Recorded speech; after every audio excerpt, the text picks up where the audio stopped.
Capítulo 6. Acontecimientos humanos. Discípulo. Voy a relatarle un caso que me aconteció hace algún tiempo. Dejamos la casa en que vivíamos durante 11 años y en la que nos fue bastante mal. Como se habían quedado algunas cosas, regresamos mi tía y yo a los pocos días. Al entrar, inmediatamente nos vino un olor a cadáver putrefacto. Como quiera que la casa había quedado totalmente limpia, con la curiosidad, subí a la planta alta para revisar y entré a una de las recámaras, viendo en el lugar donde estaba una de las camas un hoyo profundo como si fueran a meter un ataúd. Lancé un grito y al oírlo mi tía subió. Al verme tan espantada salimos inmediatamente de ahí, regresando a la casa donde habitábamos. De ahí empecé a no tener apetito. Poco a poco comía menos, hasta que llegó el momento en que no podía pasar alimento alguno. En 2 meses adelgacé 20 kilos. Tuvieron que internarme en un sanatorio y me auscultaron todos los especialistas. Ninguno daba con lo que tenía y estaba muriéndome con un dolor en el estómago que no me dejaba ni un minuto. Medicinas, comidas, nada podía pasar, todo tenía que ser inyectado. A los 8 días de haberme internado entré en estado de coma. Los médicos desfallecieron por sanarme. Pronosticaron que era cáncer y mi cuerpo en realidad exhalaba el olor del cuerpo canceroso. Quisieron operarme y mis familiares no lo permitieron. Veían siempre junto a mí a un médico con bata blanca, desconocido para mí y para mis familiares, pues no tenía existencia en el mundo físico. Tal galeno para todos invisible, excepto para mí, me reanimó y prometió sanarme. Ciertamente la palabra se cumplió y fui curada milagrosamente cuando los doctores me operaron con el propósito de descubrir la causaron de mi enfermedad. Con asombro descubrieron que estaba totalmente sanada. El supuesto cáncer no existía. ¿Podría usted decirme qué sucedió? ¿Cuál fue el motivo de esta enfermedad? Esto ha sido para mí siempre un enigma. Maestro, con el mayor gusto daré respuesta a su pregunta. Permítame decirle, señorita, que en su pasada existencia, acaecida precisamente aquí, en la ciudad capital de México, usted cometió un acto de magia negra con otra persona, produciéndole muerte y el resultado fue su misteriosa enfermedad. Si sanó, si no murió, se debe esto a buenas acciones que permitieron disminuir su karma.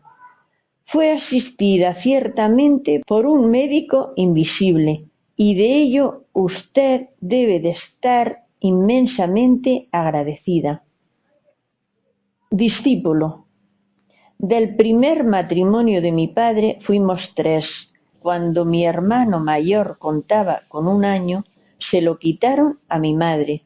Después, cuando yo tenía 5 años, mi madre me entregó a mi papá, el cual vivía con su mamá y mi hermano mayor.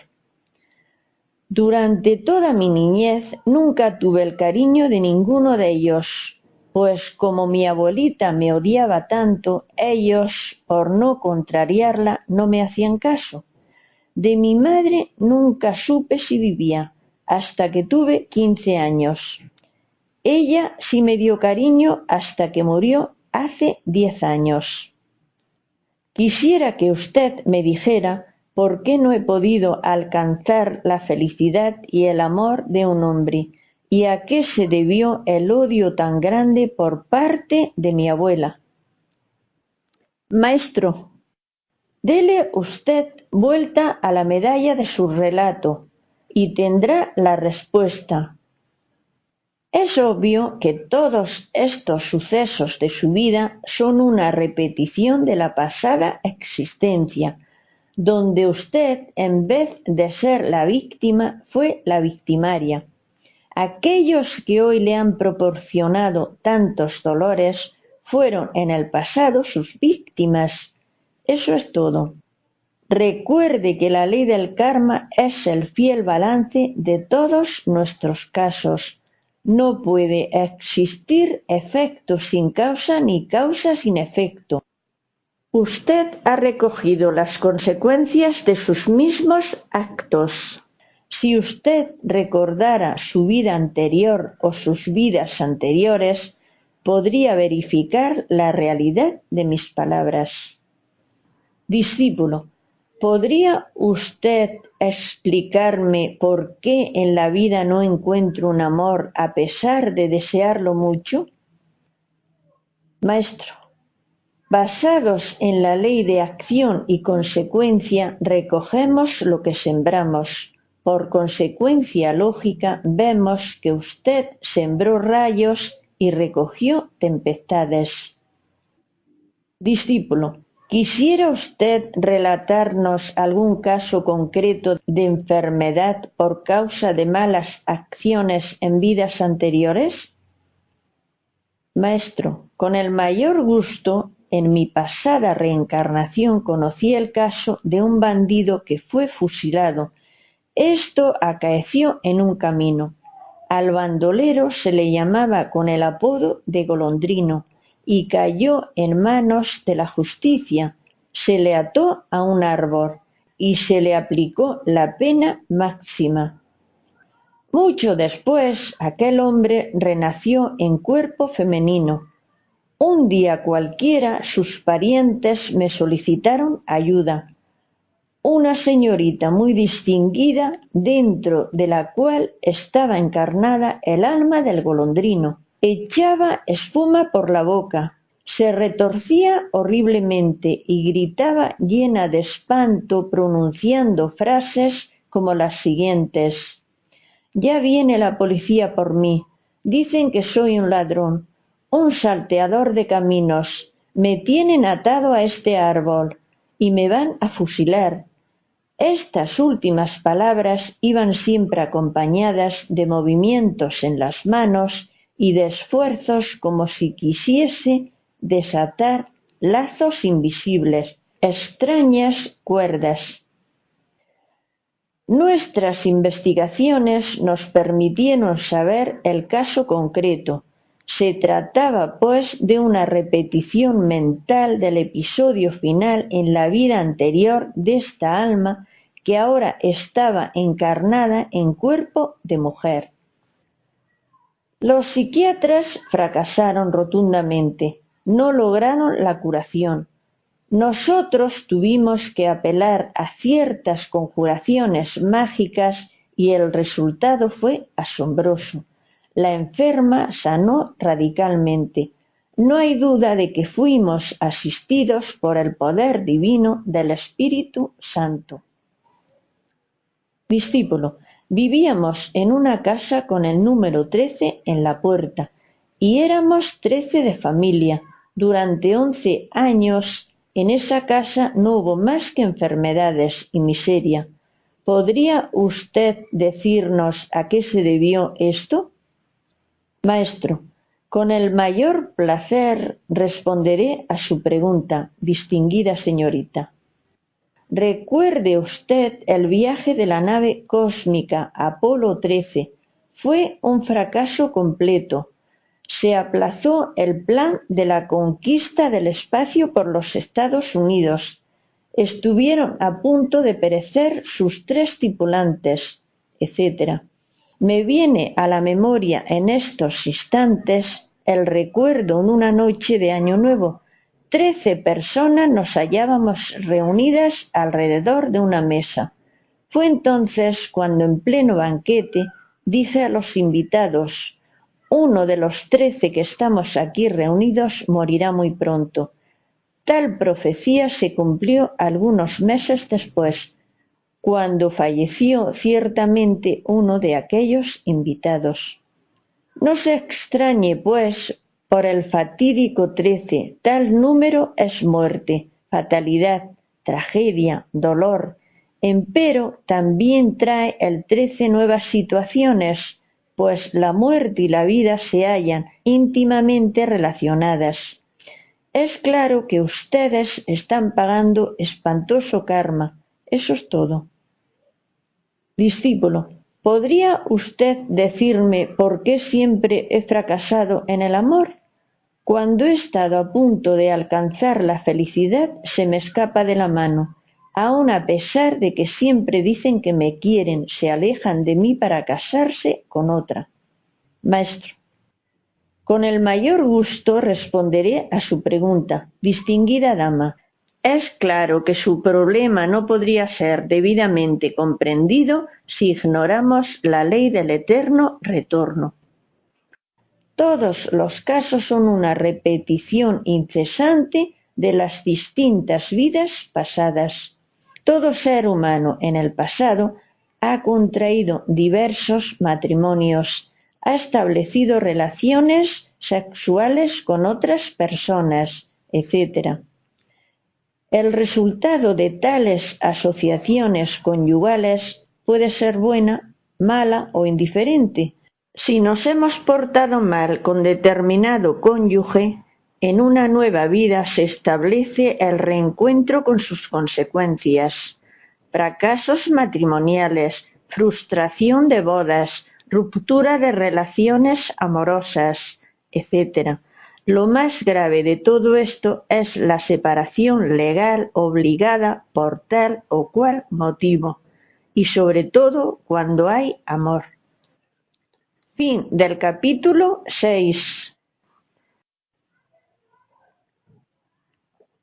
Capítulo 7. Interesantes relatos.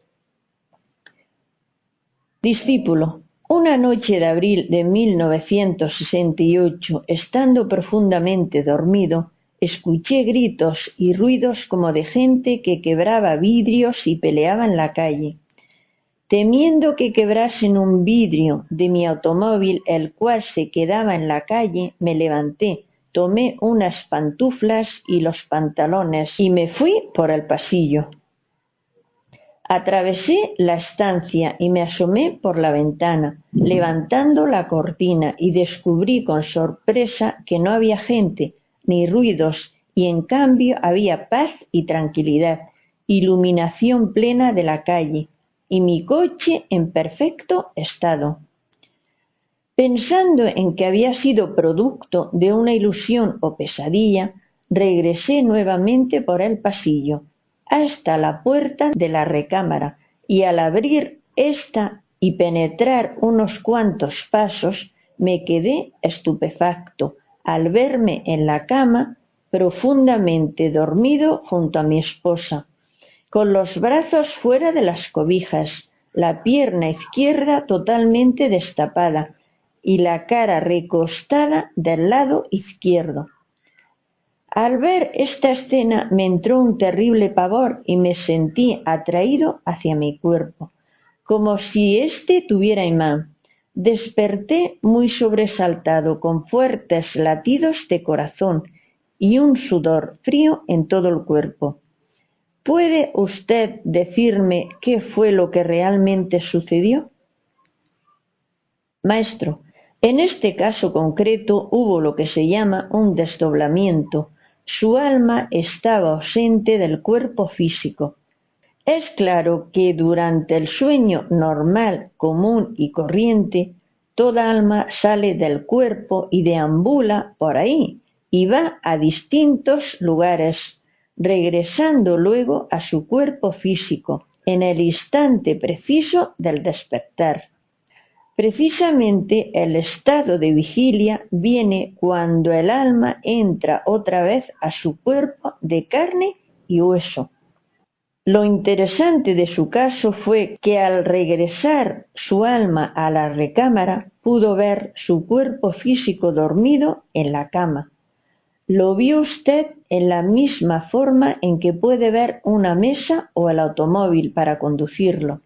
Así también usted, es decir, el alma, se mete en el cuerpo, despierta y viene el estado de vigilia.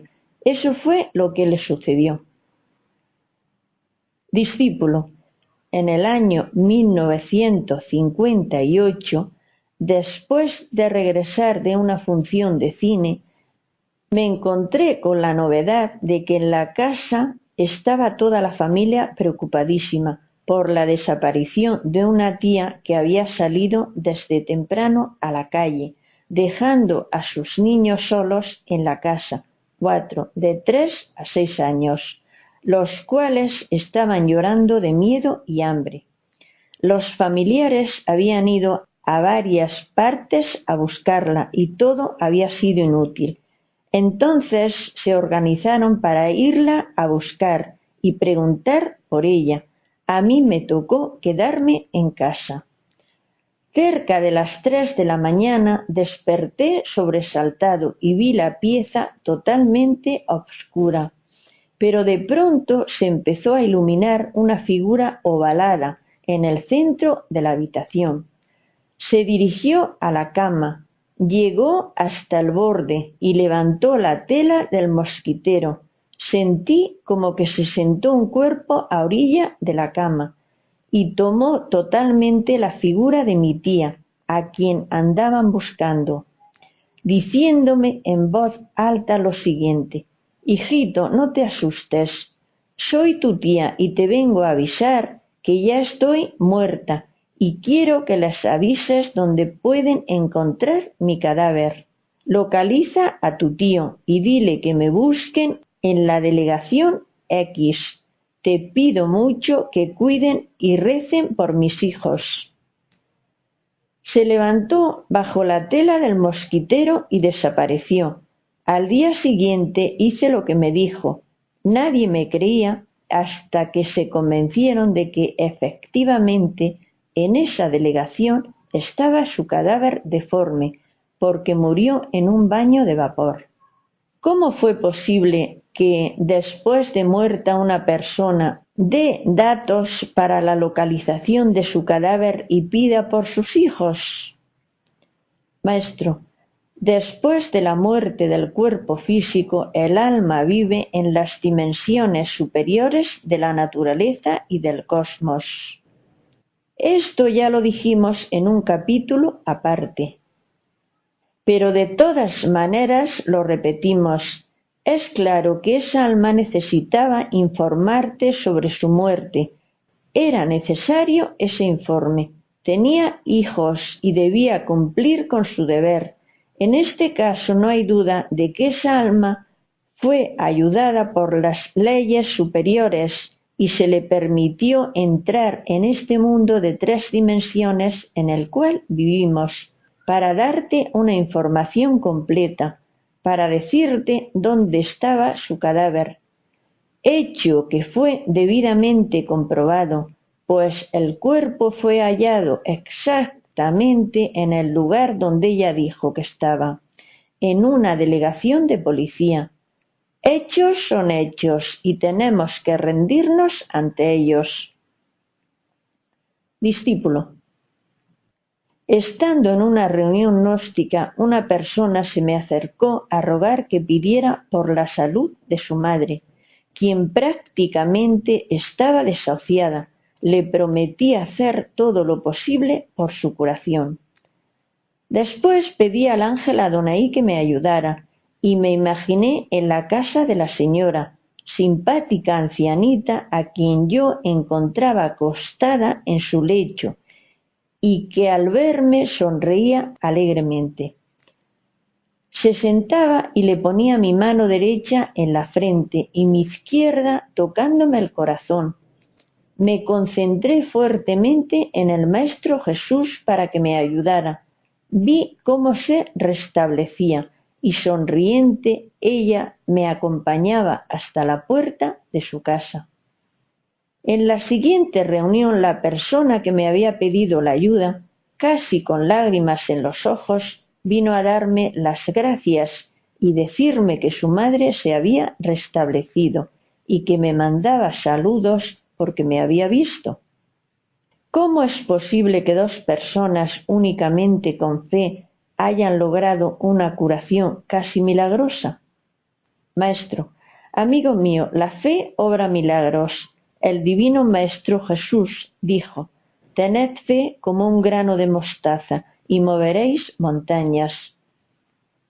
Es claro que al imaginarse usted en forma vívida estar junto al lecho de la enferma, se produjo un desdoblamiento, su alma viajó hacia la enferma y con ayuda del divino Maestro sanó a la paciente.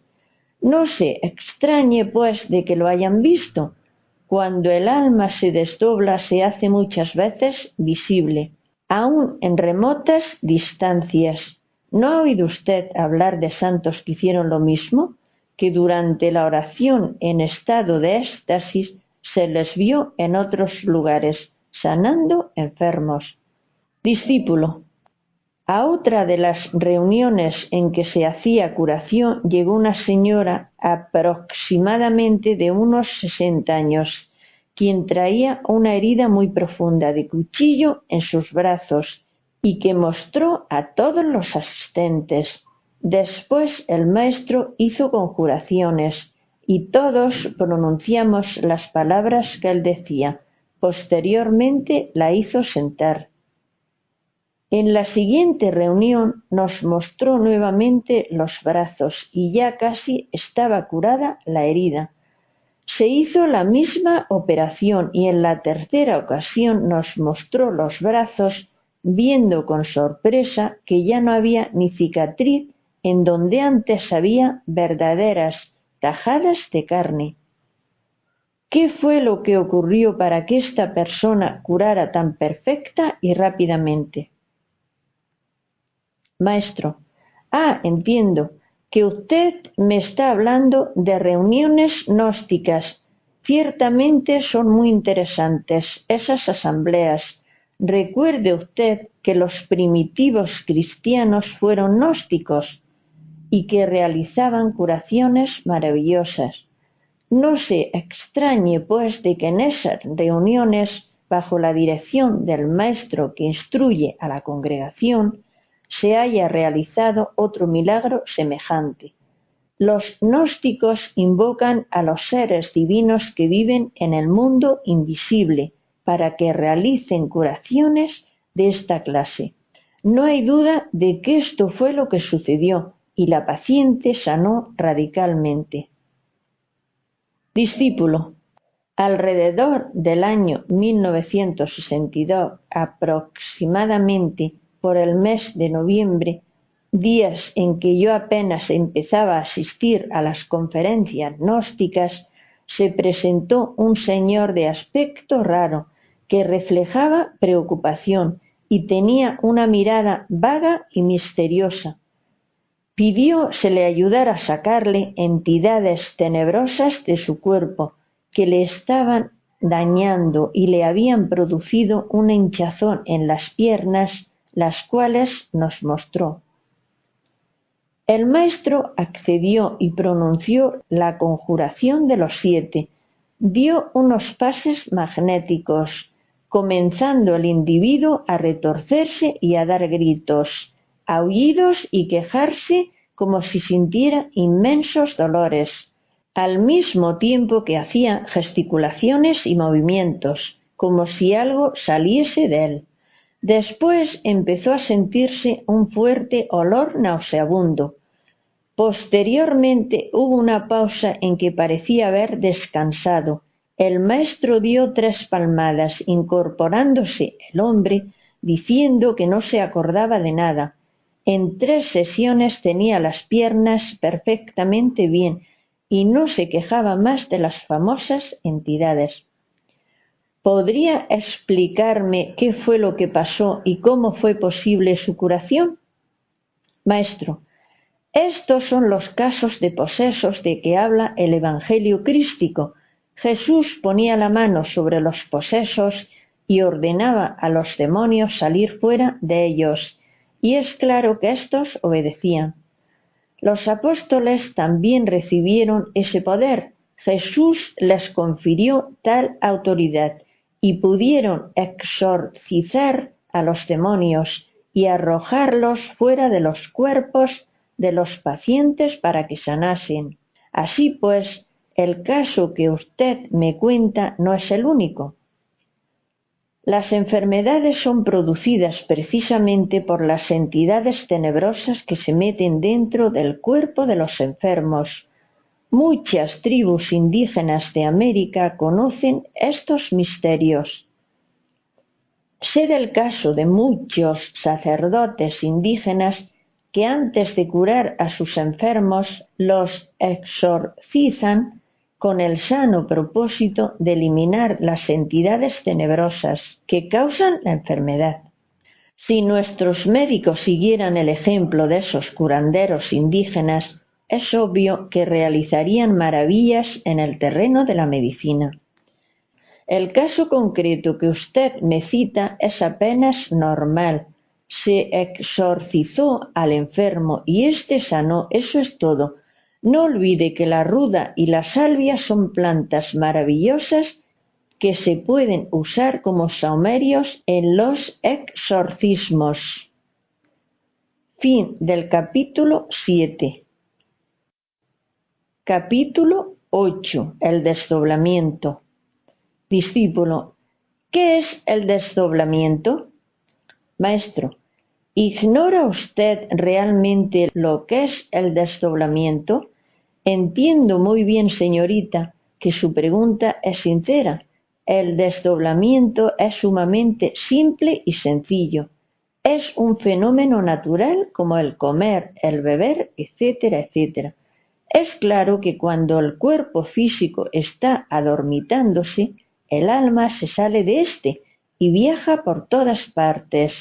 Al regresar el alma, al meterse otra vez en su cuerpo, recuerda muchas veces los lugares donde estuvo, las personas con las que habló, etc. Y a esto le denomina sueños.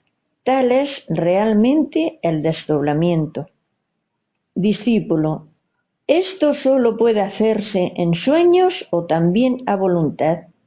Maestro: de todas maneras se necesita sueño para poder desdoblarse, aunque sea a voluntad. Discípulo: ¿el desdoblamiento no es peligroso? Maestro: me parece que hacerse uno consciente de sus propios fenómenos naturales jamás puede ser peligroso.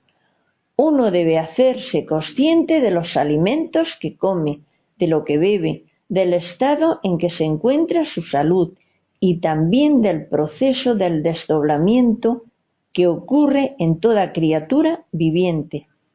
Discípulo: explíqueme usted la técnica para poder desdoblarme. Quisiera ir a París a voluntad. Maestro: aquello que hace usted siempre en forma involuntaria, inconsciente, aprenda a hacerlo en forma voluntaria y consciente. Siempre se ha desdoblado usted. En instantes, al estar dormitando, toda alma se sale del cuerpo en forma desafortunadamente inconsciente. Haga usted eso mismo, pero en forma voluntaria y consciente. Repito, cuando se sienta en estado de lasitud propio del sueño, imagínese ser como fantasma sutil, vaporoso. Piense que se va a salir de su cuerpo. Comprenda que usted no es el cuerpo. Entienda que usted es un alma. Siéntase siendo alma y levántese de su lecho con suavidad, delicadamente, como se levantan las almas. Esto que le estoy diciendo tradúzcase en hechos concretos. No se trata de pensar, sino de hacer. Al levantarse, dé luego un saltito dentro de su propia recámara, con la firme intención de flotar en el espacio. Así es claro que si flota es porque ya está fuera del cuerpo físico. Entonces puede salir de su recámara y flotar en el espacio. Puede irse a París, Londres o al lugar a donde quiera. mas si no flotare es porque se ha levantado de su cama con cuerpo físico. Entonces métase nuevamente entre su lecho y repita el experimento. Discípulo: ¿al flotar el cuerpo físico queda en el lecho? Maestro: quiero que usted me entienda. Es claro que si usted flota en el medio ambiente circundante es porque está fuera del cuerpo físico. En este caso concreto debe usted comprender que su cuerpo ha quedado metido dentro de la cama y que usted está fuera del cuerpo y lejos de la cama.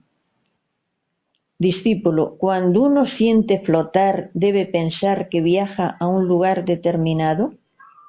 Maestro: quiero que usted comprenda que no se trata de pensar, sino de hacer, que es diferente. Por ejemplo, yo estoy viéndola a usted sentada en una silla, mas si usted piensa que se va a levantar de esa silla y se va a ir a la calle y no actúa, es claro que ahí permanecerá sentada en la silla.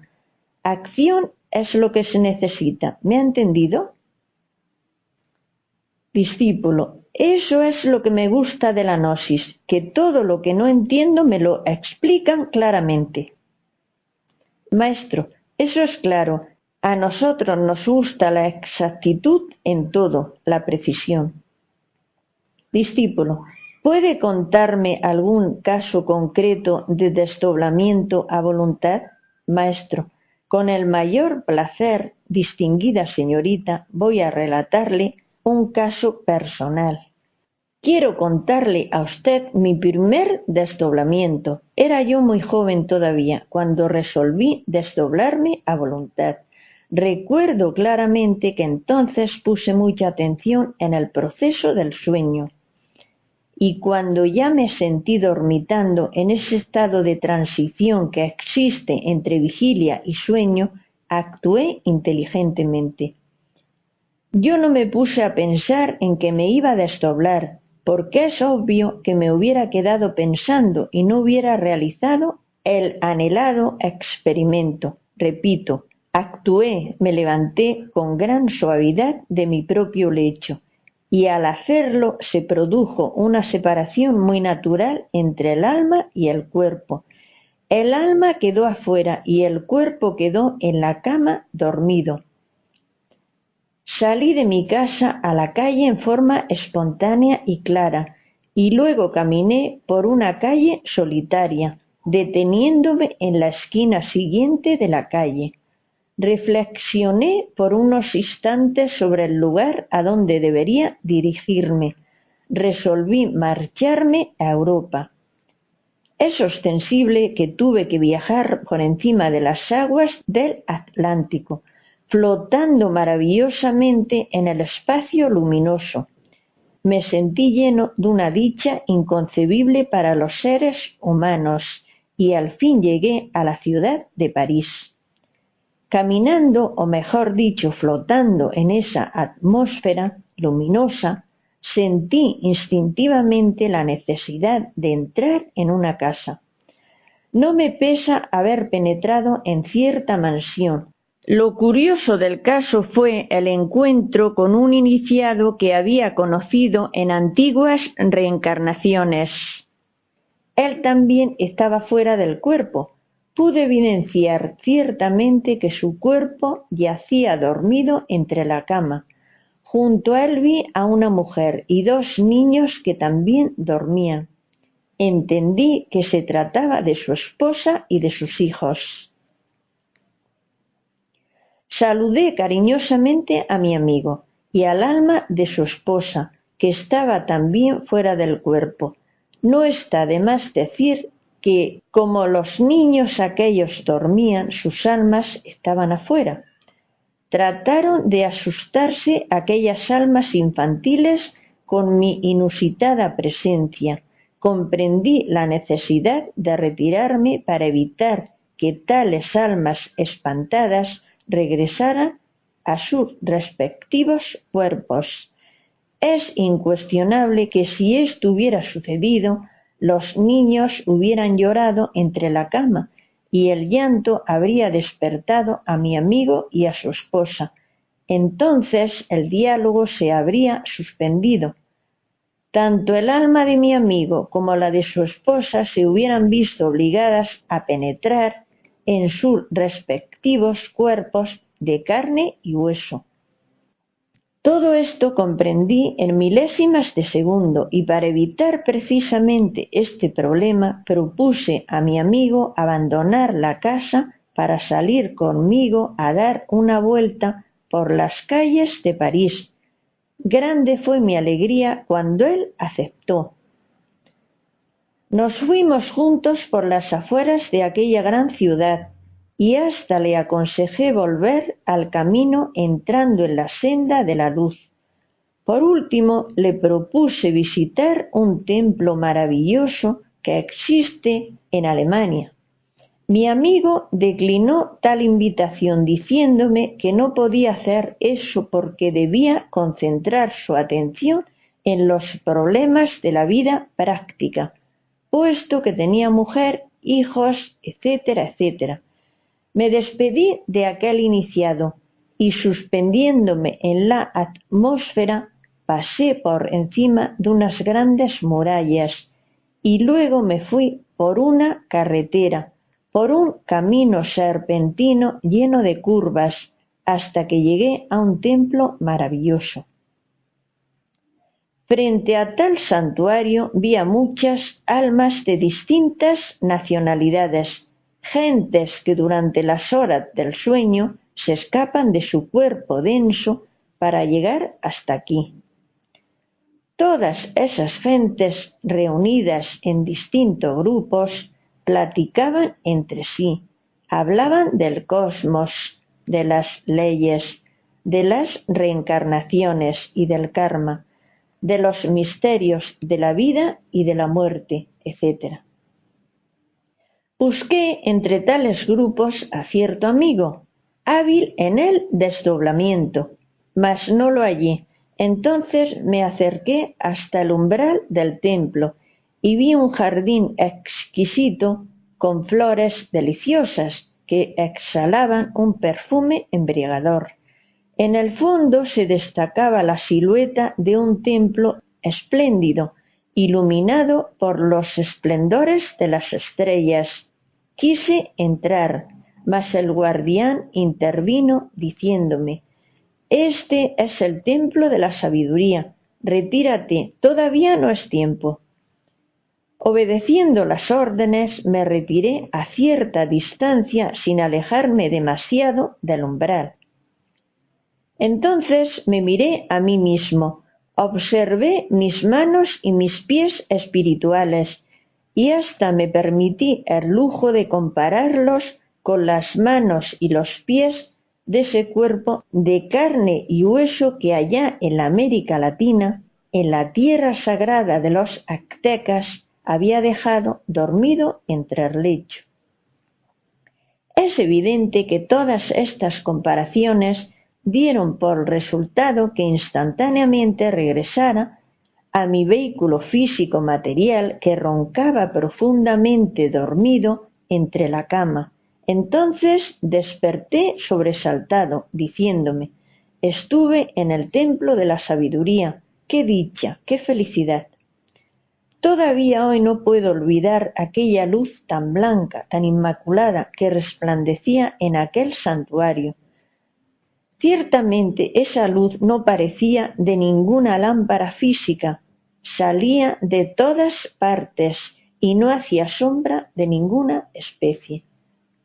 Discípulo: ¿puede uno viajar a cualquier lugar aún sin conocerlo? Maestro: yo fui a ese templo divino y sin embargo no lo conocía. Me llevó, dijéramos, un sentido telepático superior. Podría decirle que me guió mi propio espíritu. Discípulo: cuando se hace el desdoblamiento a voluntad, ¿puede recordar cuando despierta a dónde fue? Maestro: es claro que si no recuerda es porque no se ha desdoblado a voluntad, pues a mí me parece imposible que una persona que se desdobla a voluntad, que sale del cuerpo intencionalmente, conscientemente, no sea capaz de recordar lo que vio fuera de su cuerpo. Por ejemplo, cuando usted sale de su casa a la oficina y luego regresa de la oficina a su casa, ¿recuerda lo que vio en la oficina, el trabajo que ejecutó, las órdenes de su jefe? Discípulo: sí, recuerdo todo lo que hice en la oficina cuando regreso a la casa. Maestro: pues este es el mismo caso. Señorita, recuerde que su cuerpo físico es una casa de carne y hueso. Si usted se sale a voluntad de tal casa, verá muchas cosas. Y si se regresa usted voluntariamente, también es obvio que recordará todo lo que vio y oyó. Fin del capítulo 8. Capítulo 9. Fenómenos místicos. Discípulo: en cierta ocasión en que trataba de hacer ejercicio de meditación en el campo, me sentí salir del cuerpo como si me estremeciera. De pronto sentí que volaba a grandes velocidades, llegando en un par de segundos a Egipto. Descendí muy cerca de la Esfinge, sintiendo el calor de la arena en la planta de los pies, pudiendo tocar las enormes y carcomidas piedras del gigantesco monumento. Fue una gran sorpresa para mí el ver tan claro panorama y tan vívida percepción del cielo, y una tenue brisa que venía del río Nilo que movía unas grandes y delgadas palmeras. Después de un breve descanso, sentí una especial atracción que me hizo elevarme del piso hasta flotar aproximadamente a la altura de la nariz de la Esfinge, en la cual había una pequeña cavidad por donde penetré hacia una escalera que descendía en forma muy estrecha y seguía una cámara donde se encontraba un guardián vestido con un mandil, sandalias doradas, un tocado en la cabeza con una diadema dorada que semejaba una cobra en actitud de picar. En la mano derecha una lanza que me impedía pasar. Sus ojos eran de un azul verde muy penetrante y su piel morena. No pronunció ni una sola palabra, solamente me examinó y me hizo un saludo de pase, el cual contesté. Se sonrió y recogiendo la lanza me hizo pasar con una amable reverencia. Penetré en una gran cámara donde se oían unos cantos muy leves de un coro que pronunciaba oraciones en forma de cantos deliciosos. Había en el ambiente un humo de incienso de color rosado, el cual olía a un extracto de rosas rojas y que hacía vibrar mi cuerpo de pies a cabeza. Había también muchos símbolos egipcios en las paredes, que a pesar de no entender me eran muy familiares. Después de ver el rico decorado de aquella cámara, que indudablemente debe ser un templo muy especial, sonó un gong y aparecieron 3 maestros, los cuales tenían un rostro apacible y venerable, pero la mirada muy penetrante. 2 de ellos venían vestidos de amarillo y uno con túnica blanquísima. Después de saludarme, me dieron la bienvenida con un abrazo muy fraternal. Luego oficiaron una misa en un altar que había entre 2 columnas enormes con un gran escarabajo de oro que resplandecía entre el humo del incienso. Después se iluminó una pileta de agua cristalina que antes no había notado. Me acercaron a ella y empecé a verme con un rostro horriblemente negro y barbado como de un orangután. Luego vi muchos pasajes de mi vida en donde cometí toda clase de pecado, terminé gimiendo y llorando. Después me amonestaron y me dieron consejos en forma simbólica, entregándome un escarabajo de oro macizo. Lo pusieron en mi mano derecha cerrándomela y pronunciando unas palabras que yo no entendí, diciéndome que lo conservara y me hiciera merecedor de tenerlo siempre a mi lado. Después me bendijeron y regresé a mi cuerpo, despertando instantáneamente, muy impresionado y sin que hasta la fecha se me olvide ningún detalle. ¿Podría usted decirme qué sucedió y qué significado tiene todo esto para mí? Maestro, con mucho gusto contestaré a su pregunta. A todas luces resalta con entera claridad meridiana un desdoblamiento. Usted quedó dormido mientras meditaba y oraba, y entonces su alma salió del cuerpo y fue a dar a Egipto, la tierra sagrada de los faraones. Quiero que usted comprenda que entró espiritualmente al templo misterioso de la Esfinge. Me alegra mucho el que haya descubierto una puerta secreta en la misma nariz de la Esfinge. Es obvio que no se trata de una puerta física, material. Es más bien una puerta invisible para los sentidos físicos, pero perfectamente visible para la inteligencia y el corazón. Es ostensible que el templo de la Esfinge tampoco se encuentra en este mundo físico. Se trata de un templo invisible para los ojos de la carne, pero totalmente visible para los ojos del espíritu. Lo que le sucedió a usted es algo muy similar a la experiencia aquella de San Pablo, el cual, como es sabido, fue llevado a los cielos y vio y oyó cosas que a los hombres no les es dable comprender. No hay duda de que usted en una pasada existencia fue iniciado en los misterios egipcios y debido a esto se le llamó en el templo. Por eso, por esa llamada que le hicieron cuando usted estaba en meditación, fue precisamente a dar allí.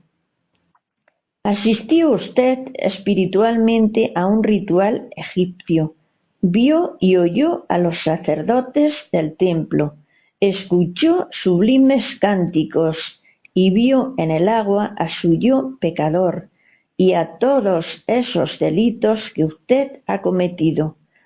No hay duda de que se vio a sí mismo bastante feo. Es que uno se vuelve así de horrible con los pecados.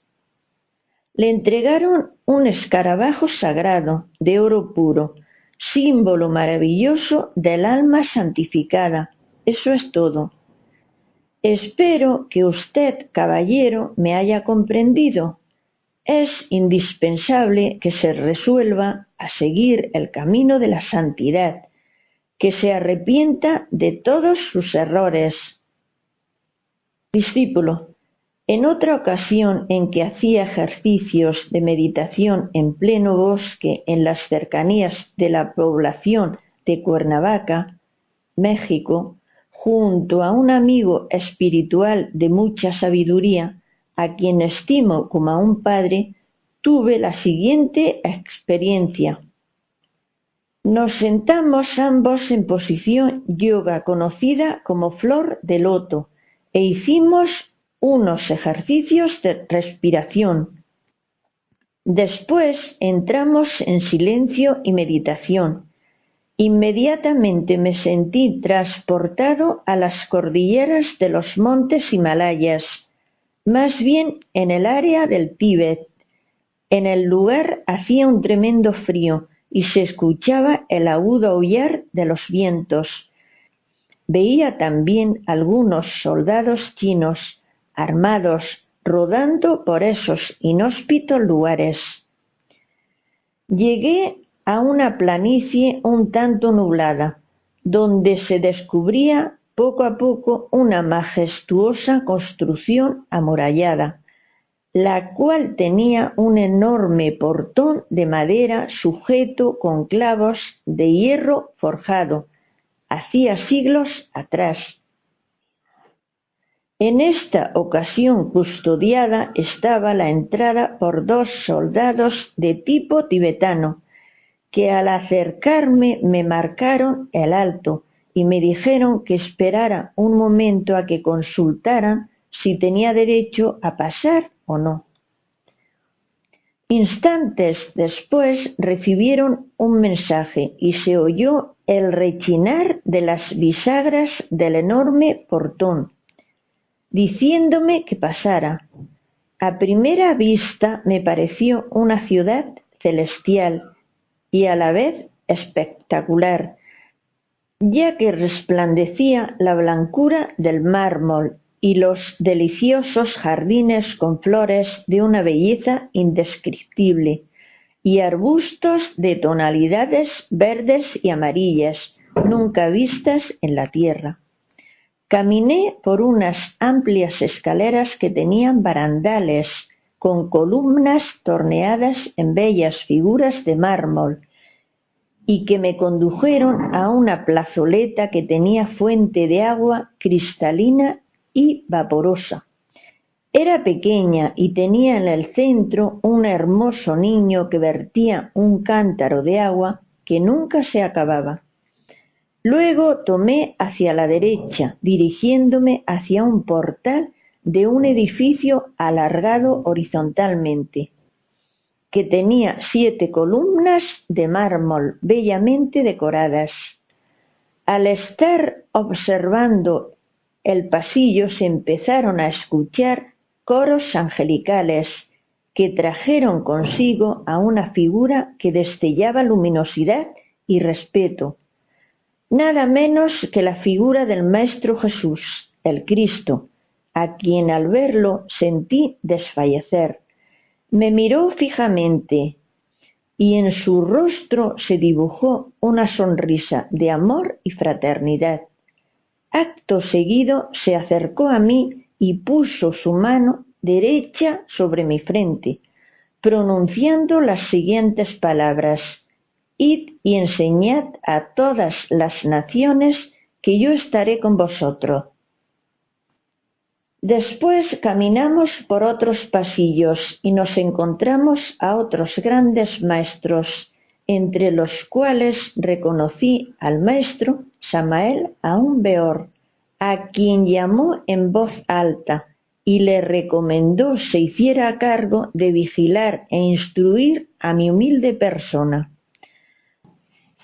Después llamó a otros alumnos y maestros vestidos de blanco que se encontraban cerca y nos bendijo con oraciones y mantras especiales. Personalmente nos despidió al maestro Samael y a mí, viendo cómo desaparecía de nuestra vista tan magnífico recinto. Al regresar a mi cuerpo abrí los ojos y vi que mi amigo aún no despertaba, pero un minuto después despertó y comentamos las experiencias vividas. ¿Cómo es que un humilde estudiante gnóstico, sin mérito de ninguna especie, haya tenido tan maravillosa experiencia y le hayan confiado esta misión tan delicada? Maestro, con el mayor gusto responderé a su pregunta. Ya ve usted lo que es la meditación y la oración. Si una persona de buena voluntad se entrega a la oración y a la meditación, puede tener la dicha de llegar al éxtasis. Entonces el alma se sale del cuerpo, como ya lo hemos explicado muchas veces, y viaja a cualquier remoto lugar de la tierra o del infinito. En el caso concreto suyo es claro que fue a dar al Tíbet y penetró en un templo secreto donde pudo ver a los maestros de la humanidad y a nuestro Señor el Cristo. No olvide usted que el alma en oración, en éxtasis, puede llegar a ver al Cristo. Usted tuvo esa dicha y no hay duda de que el Señor le encomendó enseñar esta doctrina de la gnosis a todos sus semejantes. Es obvio que yo debo darle esas enseñanzas. Por eso vio usted y oyó que el Señor se preocupó porque le instruyera. Fin del capítulo 9.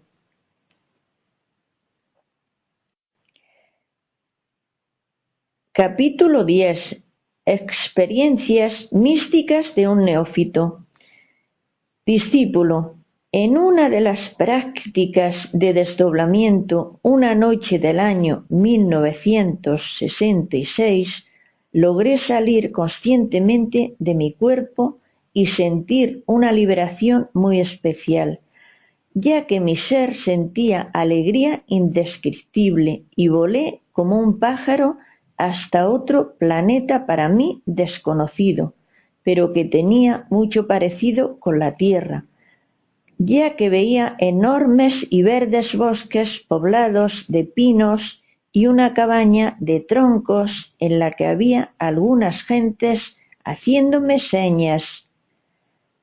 Descendí y me encontré con la grata sorpresa de que estaba ahí el maestro Samael Aun Weor, con algunos familiares y discípulos conocidos, quienes me recibieron con un abrazo muy efusivo y una alegría muy especial que no puedo describir.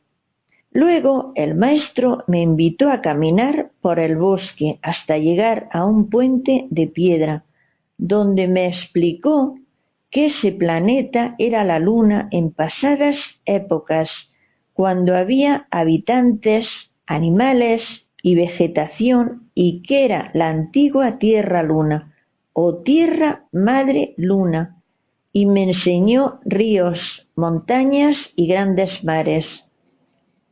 ¿Me podría explicar cómo es posible visitar otro planeta en épocas tan remotas como esa?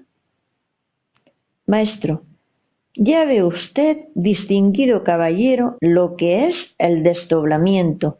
Entonces el alma puede transportarse a otros planetas y conocer muchos misterios. Usted fue realmente en alma, espíritu, como quiera decir, a ese satélite que resplandece en las noches estrelladas. Ciertamente allá se encontró a mi espíritu en el citado puente, empero es obvio que lo que usted vio, el puente, el río, la vegetación, etcétera, etcétera, corresponden a un pasado sumamente antiguo, porque hoy en día ya la Luna es un cadáver. Es bueno que usted sepa que los mundos, las personas, los vegetales y los animales nacen, crecen, envejecen y mueren. En nombre de la verdad debo decirle que hoy la Luna es un cadáver. Ese satélite tuvo vida en abundancia, pasó por su infancia, por su juventud, por su madurez, envejeció y murió. El alma puede ver no solamente el futuro y el presente, sino también el pasado. Lo que usted vio corresponde exactamente a aquella época pasada en que la Luna tuvo ríos caudalosos, profundos mares, exuberante vegetación, volcanes en erupción, vida vegetal, animal y humana. Quiero que usted sepa que los selenitas existieron. La Luna tuvo 7 razas humanas a través de sucesivos periodos históricos. Las primeras fueron de gigantes y las últimas fueron de liliputienses, es decir, pequeñísimos. Las últimas familias humanas que vivieron en la Luna podríamos catalogarlas como de hombres hormigas. No se extrañe de lo que le digo. Esto siempre sucede en todos los planetas. Las primeras razas son de gigantes y las últimas demasiado pequeñas. Lo felicito por haber recordado lo que vio y oyó en la luna.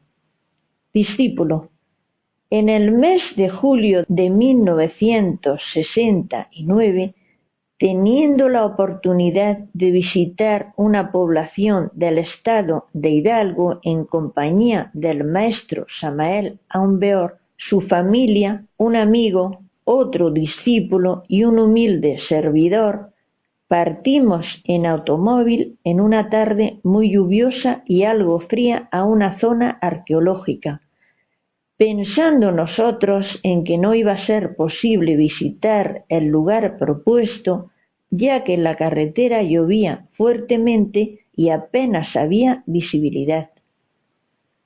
Recorrimos así casi todo el camino, y al llegar vimos con sorpresa cómo se aclaraba el pueblo a donde nos dirigíamos, estando alrededor cargado de nubes negras.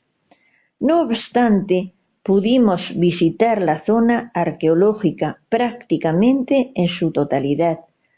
Noté que el maestro hizo algunas concentraciones instantáneas y posteriormente comentó con su esposa que ya se había terminado el permiso. Luego me preguntó que si me había dado cuenta del fenómeno que se había producido, respondiéndole afirmativamente, pues es claro que él había pedido que cesara la lluvia. Luego nos indicó que subiéramos al coche e instantáneamente empezó a llover a cántaros. ¿Me podría decir cómo fue posible este milagro? Maestro, es bueno que usted sepa que los 4 elementos, fuego, aire, agua y tierra, están densamente poblados por criaturas elementales de la naturaleza. Puede que a usted se le haga raro lo que le estoy diciendo, pero en todas las épocas de la historia existieron tradiciones sobre eso que se llaman hadas, ninfas, nereidas, silfos, duendes, etc. Pues bien, esos son los elementales. Se les llama así porque viven en los elementos. Los pigmeos, por ejemplo, viven entre las rocas de la tierra. Las salamandras viven en el fuego, los silfos en el aire, en las nubes y las nereidas en las aguas. Las gentes incrédulas no aceptan nada de esto, pero creo que usted es una persona que tiene fe, y por ello con el mayor placer le explico y respondo a su pregunta. Por medio de ciertas fórmulas secretas, mi propio espíritu dio órdenes a los silfos que viven en las nubes para que alejaran a éstas. Sin embargo, no debe usted ignorar que las aguas están manejadas también por las ondinas. Si los silfos promueven corrientes psíquicas especiales, se llevan a las nubes, las mueven, las alejan del lugar y con ellas también se van las ondinas de las aguas. Entonces, momentáneamente, se puede alejar la lluvia. Empero, esto solo lo hacemos nosotros los iniciados, en casos muy especiales, porque de lo contrario se establecería el desorden en la naturaleza. Cuando un iniciado gnóstico realiza un milagro de estos, lo hace siempre con permiso de los seres superiores. El milagro que usted presenció fue necesario, pues se necesitaba estudiar algunos monolitos de Tula, por cierto, bastante interesantes. Discípulo: en una práctica en que quise recordar mis vidas pasadas, tal y como usted nos ha enseñado, traje las siguientes experiencias.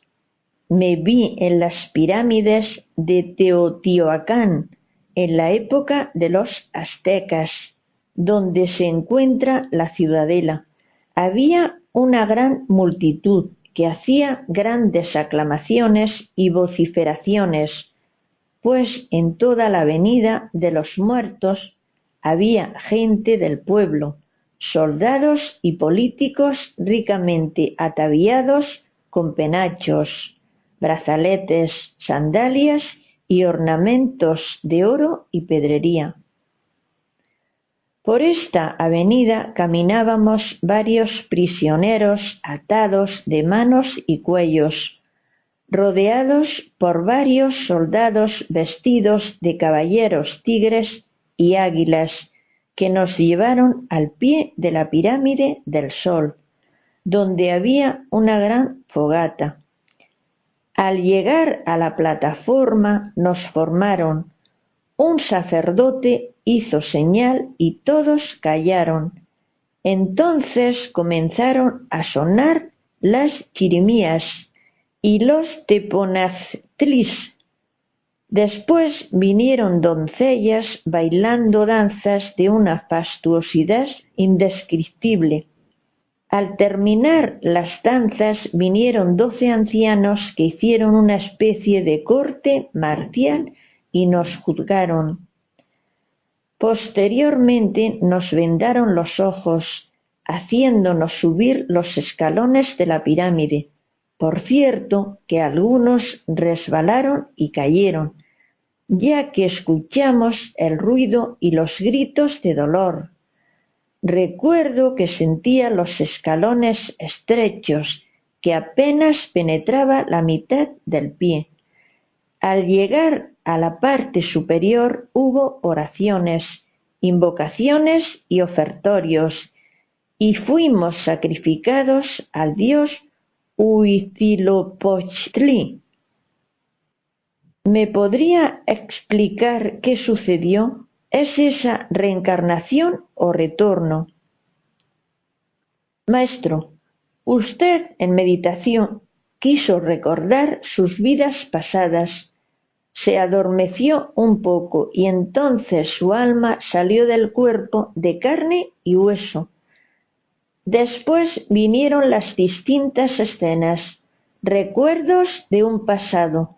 Lo invitó a comprender que ciertamente usted fue un habitante azteca en el México antiguo.